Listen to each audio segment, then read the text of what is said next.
Hi, I'm Marjorie. My ex-mother-in-law destroyed my first catering company, then unknowingly served my recipes at her galas, praising every bite. She tried to erase me, and when that didn't work, she paid someone close to me to betray me. The worst part? My ex-husband helped her.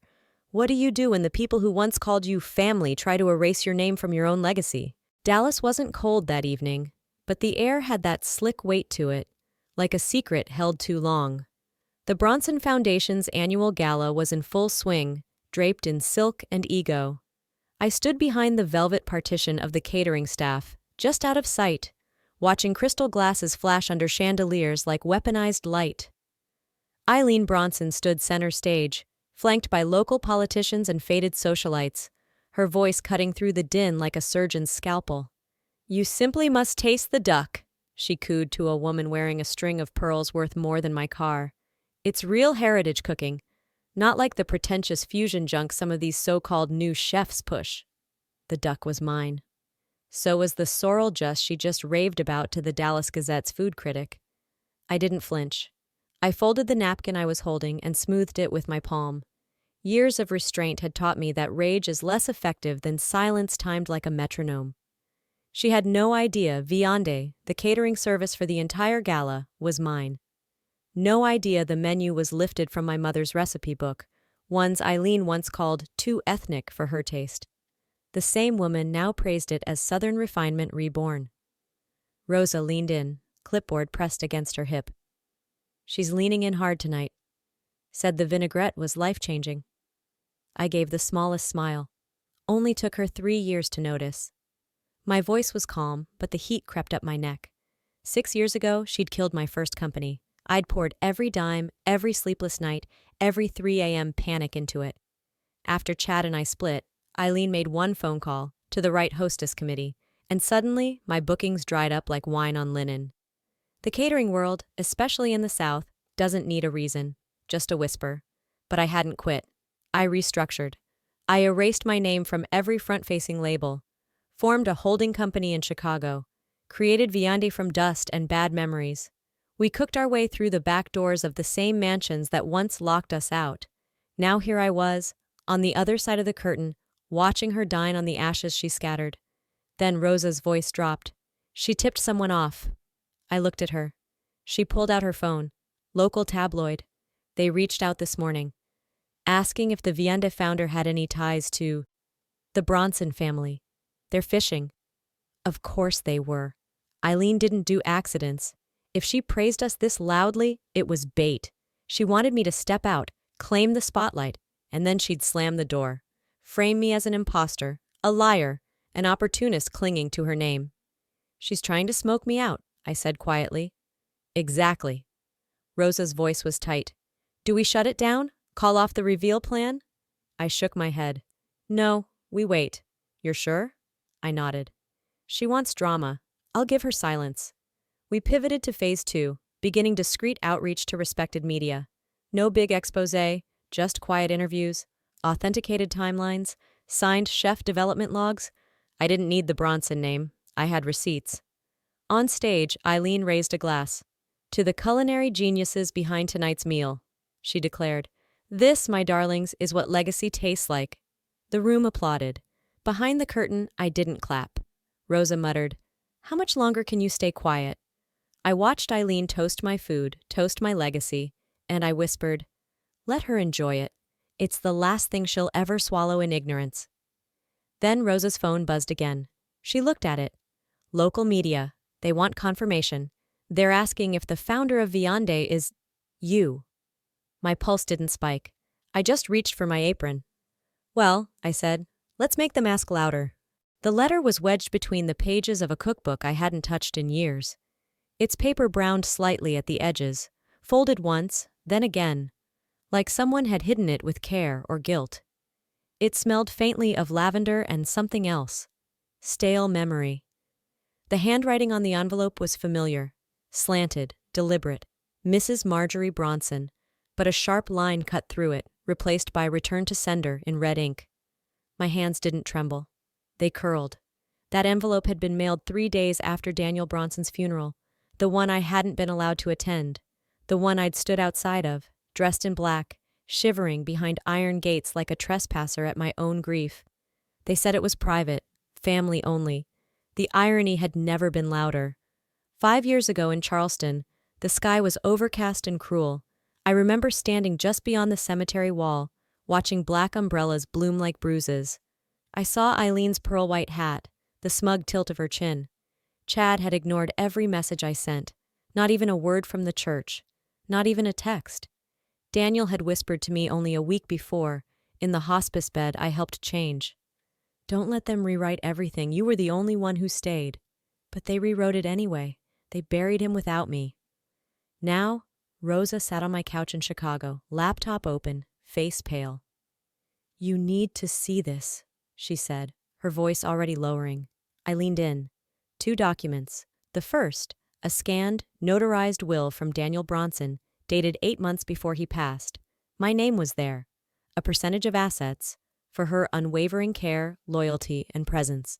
The second will was dated 2 weeks after the funeral. Same notary, my name erased. Entire paragraphs revised. "He left you something real," Rosa said quietly. "And they stole it." I swallowed. "Who signed off on the change?" She hesitated. "Chad." It didn't surprise me, but it still hurt. I stared out the window. Chicago looked tired that day.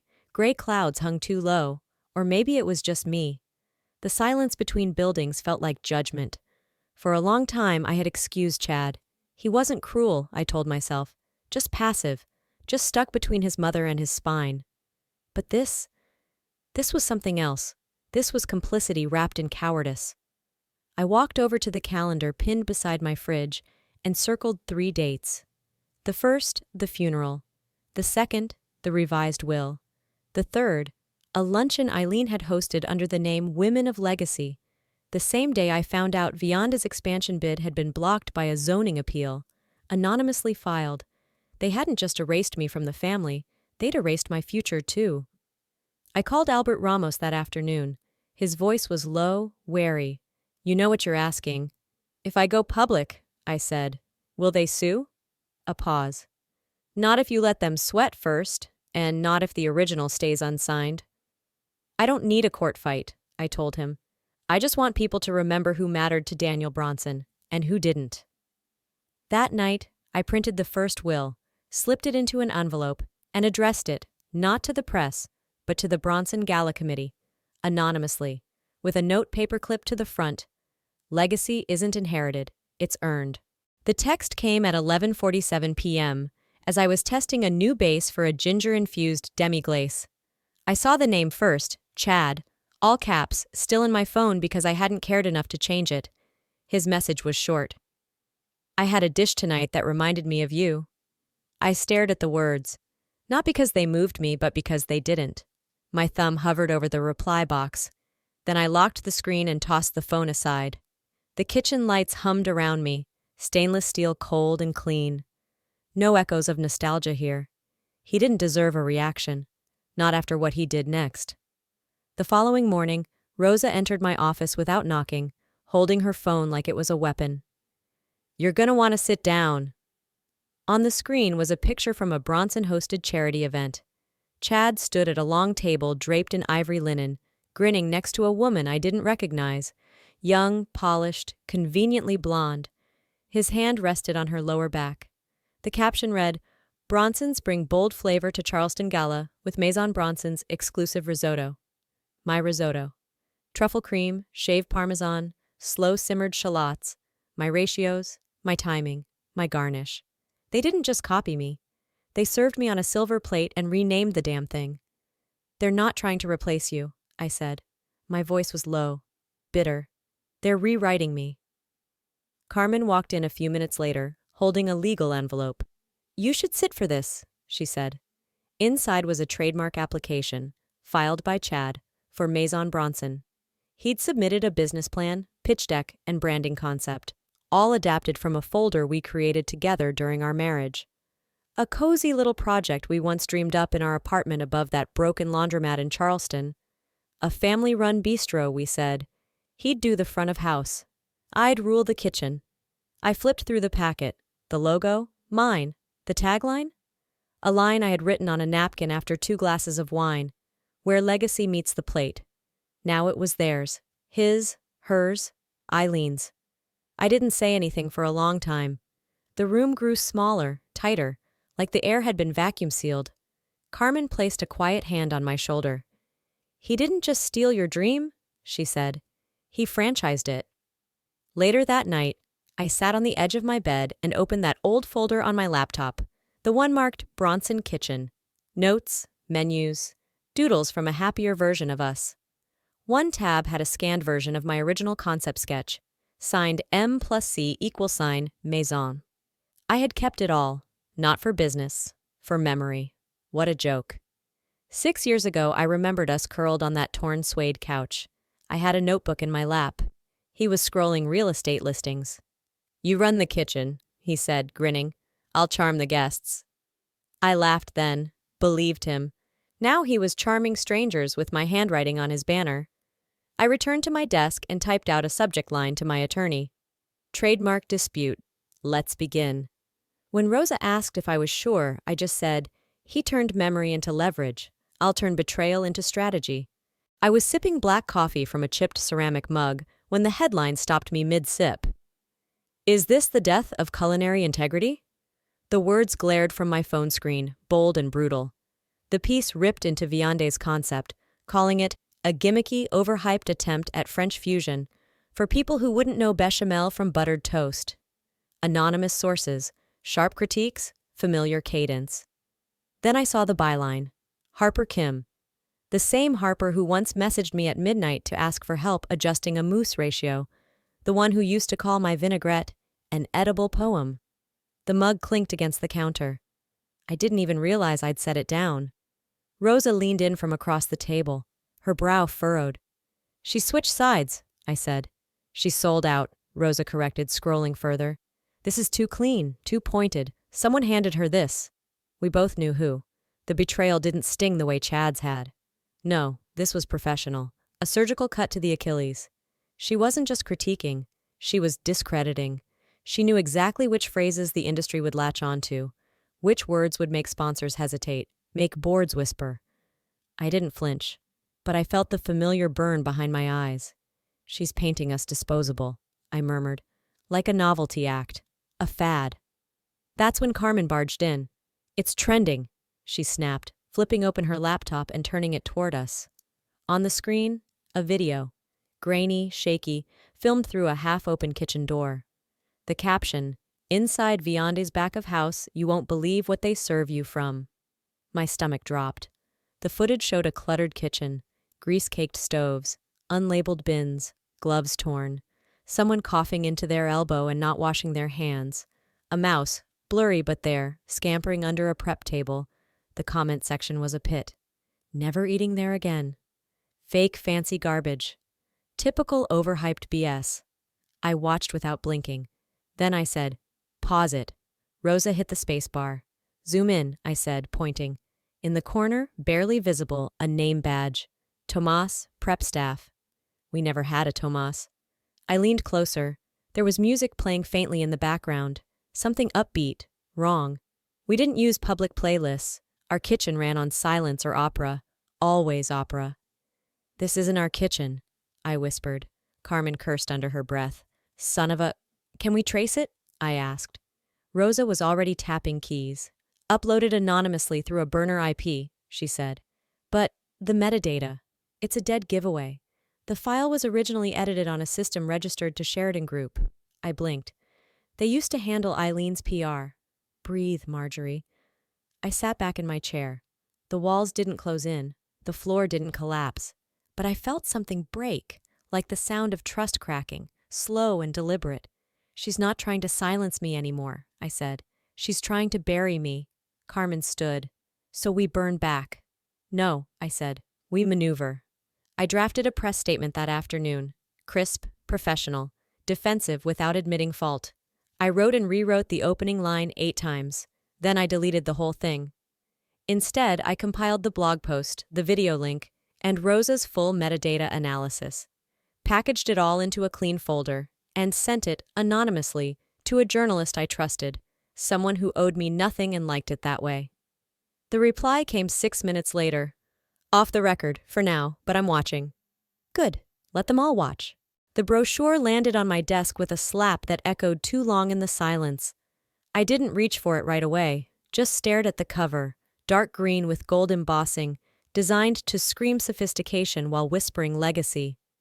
Rosa stood with her arms crossed, jaw tight. Carmen sat across from me, stone still. Maison Bronson. I opened the folded page. The logo mirrored my first Viande draft, the one we scrapped years ago for feeling too formal. The slogan beneath it? Where legacy meets flavor. My hands didn't move, but inside, something snapped. Carmen exhaled. It's not theft, she said. It's an attempted erasure. They weren't just trying to compete. They were trying to write me out of my own story. I opened a drawer and pulled out the original design sketch. Same serif font, same warm tone palette. Only difference? Mine had my signature on the back. That wasn't all. Carmen looked over at Rosa. Tell her. Rosa stepped forward. You remember last spring? That strange inquiry from a group called Betrayals? I nodded. They'd wanted to invest in Viande. Kept pressing for access to internal operations. Something had felt off, so I cut the conversation short. They're a shell, Rosa said. And Betrayals' paper trail leads to an offshore entity connected to Eileen's holding company. I blinked. She tried to buy us, Carmen added, before she stole us. My stomach dropped. She hadn't just copied the brand. She'd tried to own the original first. When that failed, she replicated it. I didn't cry. I didn't scream. I stood. Call legal, I said, and clear my afternoon. An hour later, we gathered in the boardroom. Legal counsel sat at one end. Carmen and Rosa flanked me. This is the pattern, I said, sliding folders across the table. The Harper smear, the fake kitchen video, and now this, Maison Bronson, logo theft, brand confusion, digital slander, attempted hostile acquisition. Silence. First, we issue a cease and desist, I continued. But before that, we go public. Rosa raised a brow. You want to go nuclear? I smiled. No, I want to remind them who invented the bomb. That evening, I posted on Vianda's socials. True taste doesn't come in imitation packaging. No tags, no names. Just a single image, the original sketch of our logo. Within 2 hours, it had over 30,000 shares. By morning, food bloggers dissected the similarities. Culinary watchdogs jumped in. Emails flooded our inbox, some supportive, some shocked, but none indifferent.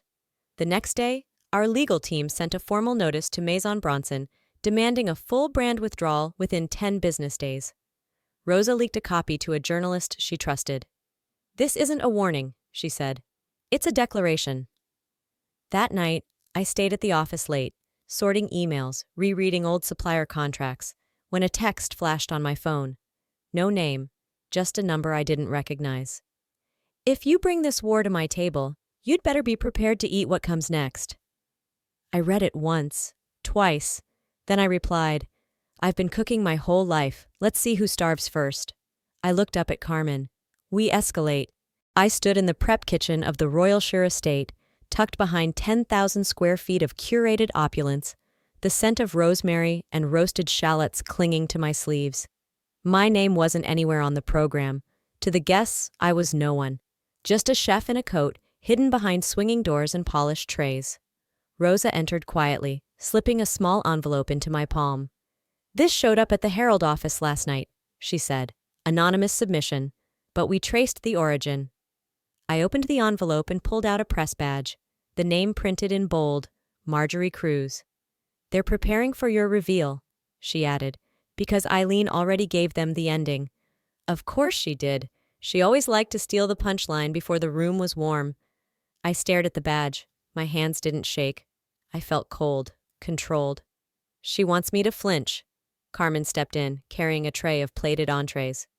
Then don't. Make her blink first. I watched the dining hall from a crack in the service door. Candlelight shimmered off crystal glasses, Eileen's voice floating across the room like perfume. Chad sat beside her, smiling for the cameras. I could almost hear her saying it. We're just grateful to celebrate legacy, you know? Real family traditions. 16 years ago, Daniel told me Eileen built empires by pretending she owned everything she stepped into.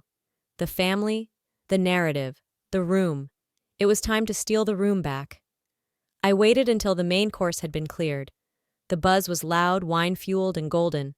Then I walked out. No microphone, no music. Just my chef whites and the echo of my own footsteps.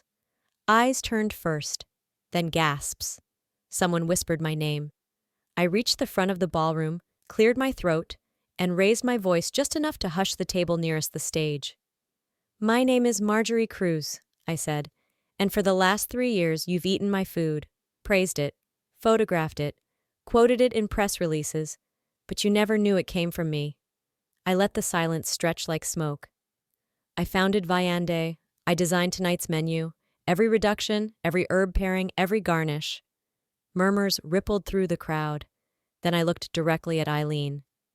"And you, Mrs. Bronson, you've served my recipes at 3 galas, 6 donor brunches, and your son's engagement dinner. You called it heritage cuisine. But it came from me, from the daughter-in-law you blacklisted." She didn't move. Chad blinked, mouth open. Someone dropped a glass. I turned back to the crowd. "I didn't come to make a scene. I came to reclaim a name." Then I walked off the stage. The cameras caught every second. Reporters swarmed. Eileen stood but was immediately engulfed. One microphone after another angled toward me. Was this planned? "Are you trying to sabotage the Bronsons? Is this retaliation?" I stopped at the exit, turned once. "No," I said. "This is acknowledgement, and I'm done hiding." Later that night, Rosa read me headlines from every screen in the office. Ex-daughter-in-law outs chef empire at Bronson Gala. Viande's founder reveals secret past in shocking live moment. Eileen hadn't issued a statement. Chad left mid-event. Carmen poured me tea and handed me her phone. An email blinked on the screen. Subject: "We want your side." From The Morning Table Show, National Broadcast. I looked at the message. I didn't open it. Not yet. The legal notice came folded in thirds, stuffed inside a plain envelope that had no return address but reeked of intention. Rosa handed it to me without saying a word. I didn't open it immediately. I already knew. When I did, it read exactly as expected: cold, polished, and cruel. Chad was suing me. He alleged that I had stolen a family recipe, our truffle risotto, of course, and incorporated it into viande without permission. That I had misappropriated Bronson culinary assets. The nerve. The language. Attached was a photocopy of a recipe draft, handwritten. My penmanship, my ink, dated 7 years ago. I remembered that night. I had been sitting cross-legged on our old apartment rug, tasting and retesting sauces, while Chad scrolled through fantasy football stats. "You're crazy," he'd laughed, spooning another bite. "Nobody's gonna notice the difference between 45 seconds and a full minute of shallots." Apparently someone did, enough to claim it as a legacy. Rosa didn't speak until I set the paper down. "It's war now," she said. Carmen was already dialing our attorney. They crossed the line. Now we draw ours. We met in the conference room that afternoon. Gray walls, water pitcher, silence hanging like fog. Our legal team moved swiftly, drafting a response. Motion to dismiss, counterclaims, defend the recipes, defend the name. "They're banking on emotional hesitation," Rosa said. "That you'll back down." I didn't. I signed the counterclaim. "He turned intimacy into ammunition," I said. "Let's show him what professionalism looks like." Within hours, news outlets picked up the story. Chef empire at center of bitter divorce lawsuit. Subheading speculated, "Do recipes shared in marriage belong to the marriage?" Talk shows debated. Lawyers dissected intent. Social media lit up. I declined interviews, but I published one thing. A new post on Viande's official blog. It was a simple recipe. My version of the risotto in question. Exact, precise, labeled, dated, and annotated with a caption beneath the photo. Just because it's handwritten doesn't mean it's not mine. It trended within hours. That night, as I shut down my laptop, my phone buzzed. A text. From a number I hadn't seen in months. This could have been private. I stared at the screen. No punctuation, no name, just accusation disguised as disappointment. I didn't reply. 3 days later, a court summons arrived. Preliminary hearing, Dallas County. 2 days before the National Culinary Award nominations. Timing, I noted, was his last weapon. I folded the letter, tucked it into my drawer, and whispered to no one in particular. Let's see who shows up hungry. The notification blinked onto my screen while I was midway through reviewing supplier contracts. A food segment was airing on the local culinary network. I nearly ignored it, until I saw her name in the thumbnail. Olivia. I clicked. There she was, seated in Maison Bronson's new tasting lounge. Hair styled sharp, jacket crested with the Maison logo, her expression composed and confident. The lower third of the screen introduced her as the creative director of menu innovation. My stomach turned. I was silenced for years, she said, voice unwavering. But many of the signature dishes at Viande were built off my foundational work. They were mine before they were plated. I didn't move, didn't blink, just sat there. Olivia, my sous chef, my mentee, my shadow in the early garage days. She had cried the day she signed on full-time, thanked me for changing her life. Now she was rewriting mine. 6 years ago, she walked into that garage kitchen with a handwritten resume and hopeful eyes. We cooked side by side through burnt reductions, sleepless weekends, and grease fires. I taught her how to build acidity, how to layer flavor like memory. I never once thought she was watching to steal. Now she was stealing to be seen. I called Rosa into the room. Carmen followed. She flipped, I said. Hard. She sold, Rosa corrected. The media frenzy was instantaneous. Articles popped up by the minute. Screenshots of the interview circulated. Comment threads exploded with speculation, judgment, false empathy. She just wants her due credit. Typical boss, stealing from staff. Is this what female mentorship looks like? Carmen's jaw was locked. She was one of us. I didn't rage, I didn't post. I gathered. We compiled development timelines, video footage, email threads, internal draft logs. Rosa triple-checked the timestamps. We had every prototype documented, every recipe revision attributed and signed off. Then I wrote, not a clapback, a chronicle. I published a long-form blog on Viande's website. It began, I was silent while I was building, because building is quiet work. It continued with facts, screenshots, dates, log changes. Olivia's name was mentioned only once, on a staff email asking for feedback on a roux ratio. The final line? Stealing is loud, building is silent. That post did what it needed to. No hashtags, no venom, just receipts. But I didn't stop there. Our legal team drafted a libel suit. I looked at it once, then slid it back across the table. I'm not fighting her in court, I said. I'm holding the door closed on her for every other opportunity. We sent every file to the National Chef Ethics Board, the International Culinary Association, the Women's Mentorship Alliance she used to claim. This isn't revenge, Rosa said. It's standard hygiene. The next morning, Rosa walked into my office with a sealed file. Anonymous leak, she said, laying it on my desk. Investor list for Maison Bronson. I flipped it open. Olivia had been paid to defect. It wasn't about credit. It was about destruction. Planned, funded. She was the bomb, Rosa murmured, and Eileen lit the match. I didn't speak for a while. Then I whispered, let's end it, on my terms. The noise didn't end with the lawsuit or the public fallout, but over time, like all things, it dulled. Olivia's name vanished from headlines first. Her interview lost traction. Articles began quietly disappearing, some retracted, others overwritten by newer scandal. Maison Bronson's bookings shrank. Their PR team went dark. Food critics who once praised their innovation started hedging their bets, writing backhanded compliments about branding over authenticity.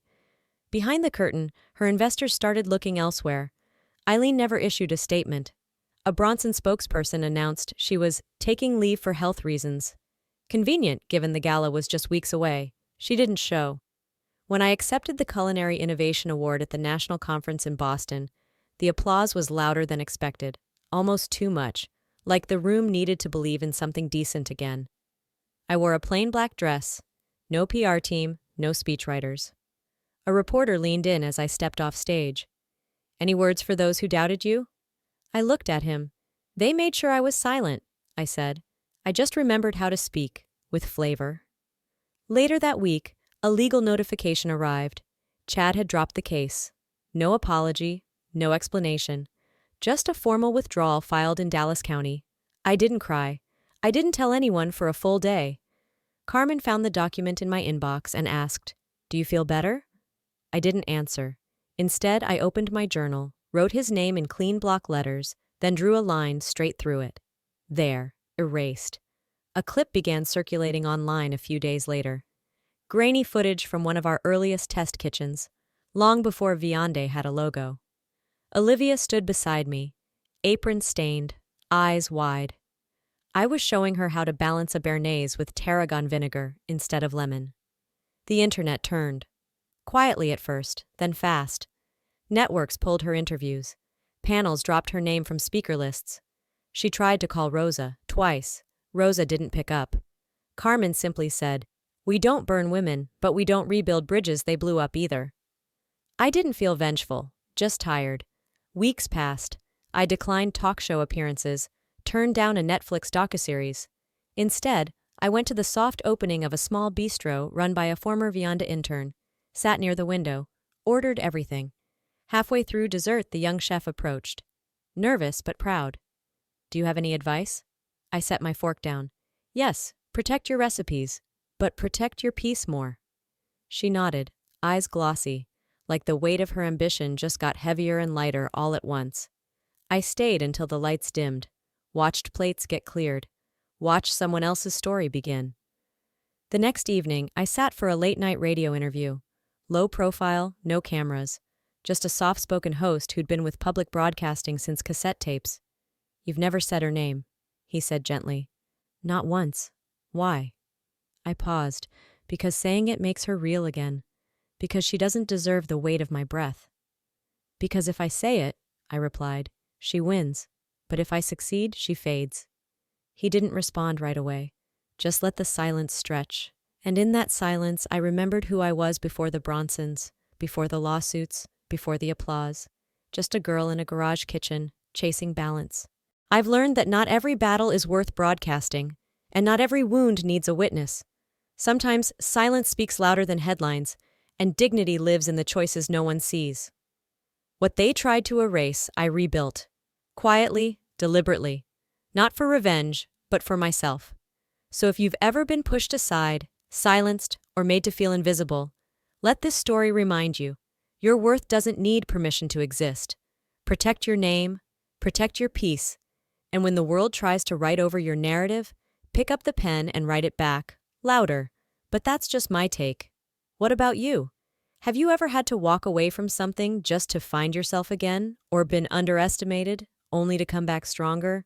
If this story resonated with you, drop a 1 in the comments, or let me know where you're watching from. And if it didn't, I'd still love to hear why. Your perspective matters. If you enjoyed this video and it touched your heart, don't forget to subscribe to the channel so you won't miss the next story.